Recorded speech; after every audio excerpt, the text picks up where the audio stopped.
It's day 99 of reading through the scriptures. We're going to start with Leviticus chapter 9, and then we're going to have Jeremiah 33, and Psalm 99, and Acts chapter 10. That's a really powerful chapter. If you're not interested in the whole reading, just skip ahead to Acts chapter 10, because I think that's going to be really interesting today. Anyway, starting with Leviticus chapter 9. And on that 8th day it came to be that Moshe called Aharon and his sons and the elders of Israel. And he said to Aharon, "Take for yourself a young bull as a sin offering, and a ram as an ascending offering, a perfect one, and bring them before Yahweh. And speak to the children of Israel, saying, Take a male goat as a sin offering, and a calf and a lamb, both a year old, perfect ones, as an ascending offering, and a bull and a ram as peace offerings to slaughter before Yahweh, and a grain offering mixed with oil, for today Yahweh shall appear to you." And they took what Moshe commanded before the tent of appointment, and all the congregation drew near and stood before Yahweh. And Moshe said, "This is the word which Yahweh commanded you to do, so the esteem of Yahweh appears to you." And Moshe said to Aharon, "Go to the slaughter place, and prepare your sin offering and your ascending offering, and make atonement for yourself and for the people, and make the offering of the people, and make atonement for them, as Yahweh has commanded." So Aharon came near to the slaughter place and slew the calf of the sin offering, which was for himself. And the sons of Aharon brought the blood to him, and he dipped his finger in the blood and put it on the horns of the slaughter place, and poured the blood at the base of the slaughter place. And the fat and the kidneys and the appendage on the liver of the sin offering he burned on the slaughter place, as Yahweh had commanded Moshe. And the flesh and the skin he burned with fire outside the camp. And he slew the ascending offering, and the sons of Aharon presented to him the blood, which he sprinkled on the slaughter place all around. And they presented the ascending offering to him with its pieces and head, and he burned them on the slaughter place. And he washed the entrails and the legs, and burned them with the ascending offering on the slaughter place. And he took the people's offering, and took the goat, which was on the sin offering for the people, and slew it, and made a sin offering like the first one. And he brought the ascending offering and made it according to the right ruling. He also brought the grain offering and filled his hand with it and burned it on the slaughter place, besides the ascending offering of the morning. And he slew the bull and the ram as a slaughtering of peace offerings, which were for the people. And Aharon's sons presented to him the blood, which he sprinkled on the slaughter place all around. And the fat from the bull and the ram, the fat tail and the covering, and the kidneys and the appendage on the liver. And they placed the fat on the breast, and he burned the fat on the slaughter place. But the breast and the right thigh Aharon waved as a wave offering before Yahweh, as Moshe had commanded. Aharon then lifted up his hand toward the people and blessed them, and came down from making the sin offering and the ascending offering and the peace offerings. And Moshe and Aharon went into the tent of appointment and came out and blessed the people. And the esteem of Yahweh appeared to all the people, and fire came out from before Yahweh and consumed the ascending offering and the fat on the slaughter place. And all the people saw and cried aloud and fell on their faces. Okay, next is going to be Jeremiah 33. And the word of Yahweh came to Yirmiyahu a second time while he was still shut up in the court of the guard, saying, "Thus said Yahweh who made it, Yahweh who formed it to establish it, Yahweh is his name. Call unto me, and I shall answer you, and show you great and inaccessible matters, which you have not known. For thus said Yahweh, the Elohim of Israel, concerning the houses of this city, and the houses of the sovereigns of Yehudah, which are thrown down against the siege mounds and the sword, while coming to fight with the Kasdim, and to fill their places with the corpses of men whom I shall strike in my displeasure and my wrath, all for whose evil I have hidden my face from the city.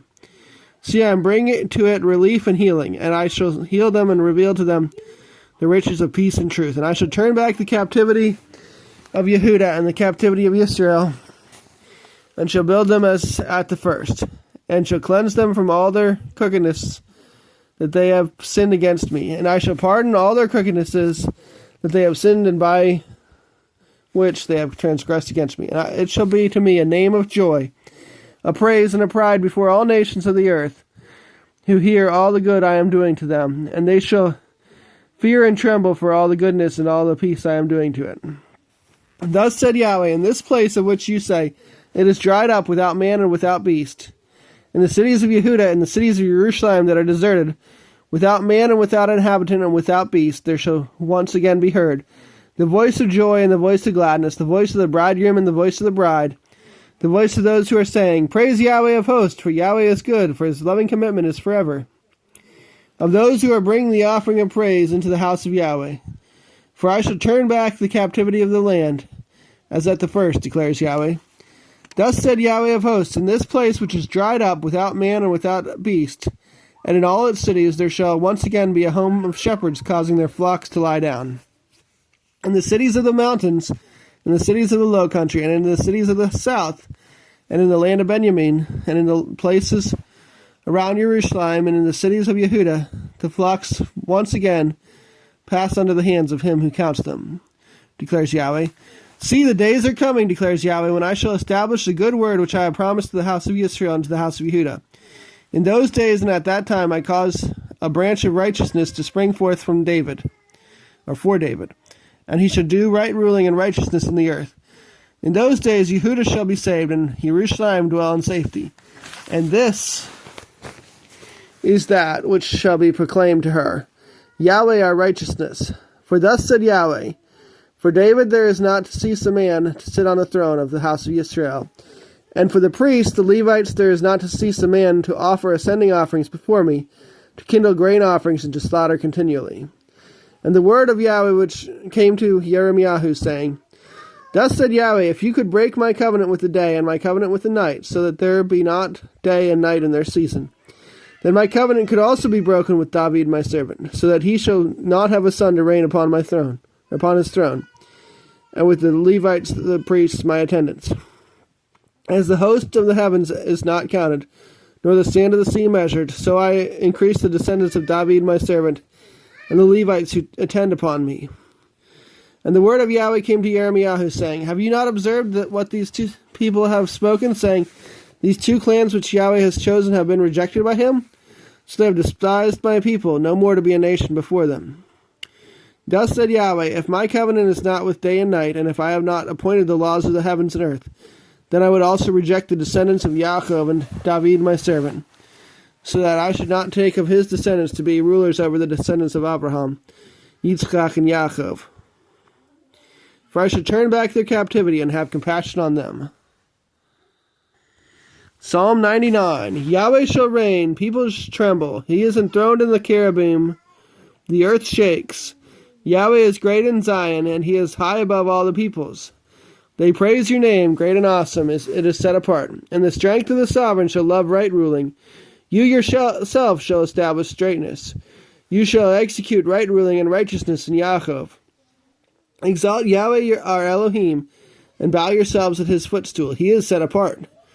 Moshe and Aharon were among his people, and Shemuel was among those calling upon his name. They called upon Yahweh, and he answered them. He spoke to them in the column of cloud. They guarded his witnesses and the law he gave them. You answered them, O Yahweh our Elohim. You were a forgiving to them, though you took vengeance on their deeds. Exalt Yahweh our Elohim, and bow down towards his set-apart mountain, for Yahweh our Elohim is set apart.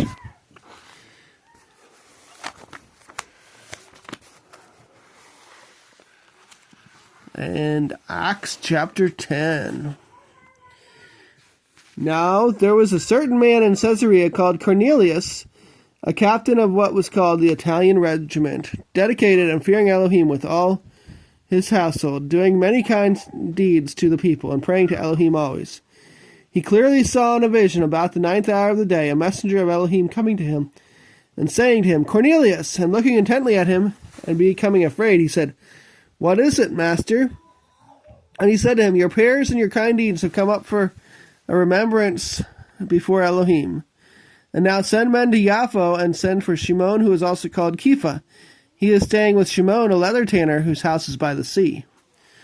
And when the messenger who spoke to him went away, Cornelius called 2 of his household servants and a dedicated soldier from among those who waited on him continually.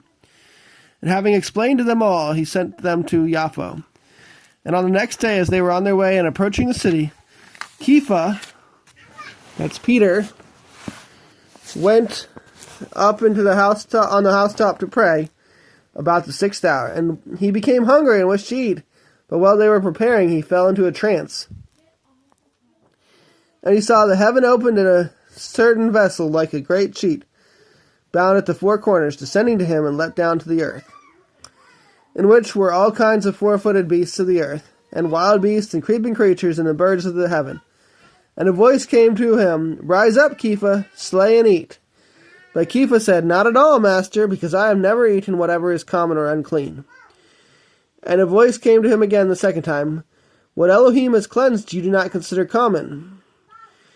And this took place 3 times, and the vessel was taken back to the heaven. And while Kepha was doubting within himself about what the vision might mean, look, the man who had been sent from Cornelius, having asked for the house of Shimon, stood at the gate. And calling out, they inquired whether Shimon, also known as Kepha, was staying there. And as Kepha was thinking about the vision, the Spirit said to him, "See, 3 men seek you, but rise up, go down and go with them, not doubting at all, for I have sent them." And Kepha went down to the men who had been sent to him from Cornelius and said, "Look, I am the one you seek. Why have you come?"